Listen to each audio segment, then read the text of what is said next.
Hi. In this video, we'll talk about moving average. Moving average is a statistical data modeling, and if the dataset is a time series dataset, and we'll try to calculate average over a certain period higher than just the day level. By doing this way, moving average will help to smooth out the data and provide a clearer picture of the underlying trend. That's the reason why mostly in the stock market, the traders will use. There are several types of moving average. We'll talk about simple moving average today, and there is exponential moving average and as such. So let us stick to the simplicity and let us talk about simple moving average. And these moving average can also be used as a support or resistance level, and basically they will decide if it is bullish or bearish over a period of time. If the stock prices are rising, then it is bullish. Opposite of that is bearish. If the stocks are falling, there is a bearish. So in a nutshell, this is what moving average is. Like I said, you can calculate the average over a certain period higher than just the day level. So let us try to look at it. Like I said, we'll talk about simple moving average. And simple moving average is, for example, if you have a stock price P1, and another day or another period you have P2 and so on, and all you have to do is add them up and calculate the average, P1 plus P2 plus and so on, and divided by n. N is the number of observations. So it's a very simple formula. Like in a typical average, we calculate all those, add up all the values on the up top, and whatever count of those observations will be the n. So a very simple thing. And in this case, we are going to understand a little bit better. I've already calculated the dynamic yearly moving average, if you can see on the table visual. So for example, if you have those windows, right, in case if you are looking at prior 2 years of data, the number of sightings.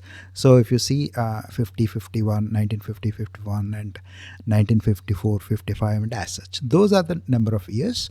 And on the right hand side, I've already calculated. I've calculated a very easy measure. So those measures values are on the right side column, rightmost column. So in this case, for example, in 1945, there were 6 sightings, and in 1946, there were 6 sightings. So how do you calculate a simple dynamic yearly moving average? Is SMA 6 plus 6 by 2 equal to 6. That is what is listed on the dynamic yearly moving average column. So it's a very simple thing.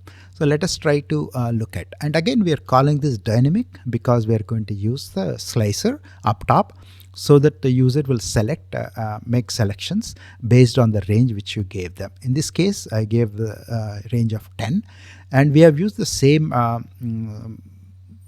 table, a slicer which you have created in the previous video, so that we can use only up to 10. I filtered up to 10. That was a range of 1 to 250. I thought 250 years, prior 250 years doesn't make sense. So you can, it's up to you whether you want to give 10, 15, 20, 25. You can just filter them out accordingly. This is the measure. It's a very simple measure. There are 3 steps involved. One is, first you need to get the number of years. So you use a selected value function and pass that sightings range parameter. And second is, you need to calculate the moving sum or running sum. Again, you use calculate, and the expression is total sightings, and you're going to use a function called as dates and period. Dates and period expects 4 arguments. One is the dates, and we are going to give the last date. If you can look at again, date, start date, number of intervals, and interval. Interval is type of, like it could be month, day, or year, or so on. So let us look at the calculations again. This is the expression. We want to calculate the total sightings in this filter context. The filter context is, we are going to use dates and period. Again, dates and period expects dates. We gave the calendar table date as the first column, start date as the last date, and number of intervals is we are going to grab the number of years from the user selection.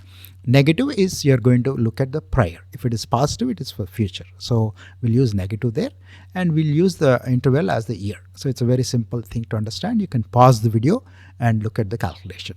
So that's the second step. And the third step is, all you have to do is, like we have seen in the simple moving average formula, you're going to look at the moving sum and divide by the number of years. So that way you get the simple moving average. I think it's pretty easy. Again, let us try to go step by step. we'll see. And the up top, I've used a fin scope because I don't want the total to appear on the bottom. So to eliminate, if it is not in the filter, if it is not in scope, either here or if total settings is not blank, I don't want any values to be shown there. So like I said, it's a very simple calculation. It looks pretty long, but if you go break it down into step by step, it is easy. Let us go through that again. This is a step one. You grab the number of years, use the selection slicer, and you calculate the moving sum or running sum by using this formula, calculate and dates and period filter context. And finally, as a third step, you divide the moving sum by number of years. I think it's a simple thing. Once you do this and commit to it, and later on, if you drag this onto the table visual on your canvas, those moving averages things will appear here. I mean, we have already seen the graphic previously that if you select any window like 2 years or 3 years based on the selections, those things will appear, the moving average will appear. We are calling it dynamic again is because we are using a slicer up top because the user will make the selections. And the next thing is that we can use a line chart to visually see this because this is a table chart. Again, drag that line chart onto your canvas area and bring the year for the x-axis and total sightings for the y-axis, and also you bring the dynamic yearly moving average onto the y-axis. That way you have two line graphs appearing, and try to tweak it a little bit. Try to add the data labels and also try to change the type of the line, go to the line style and make it as dashed for the dynamic moving average so that it is distinct, and the blue color one, continuous solid one, is your total sightings. So that way it is there, and you can also change the color so that the two line charts are you can differentiate between them. So that's a pretty simple way of looking at it. And again, this is a simple moving average.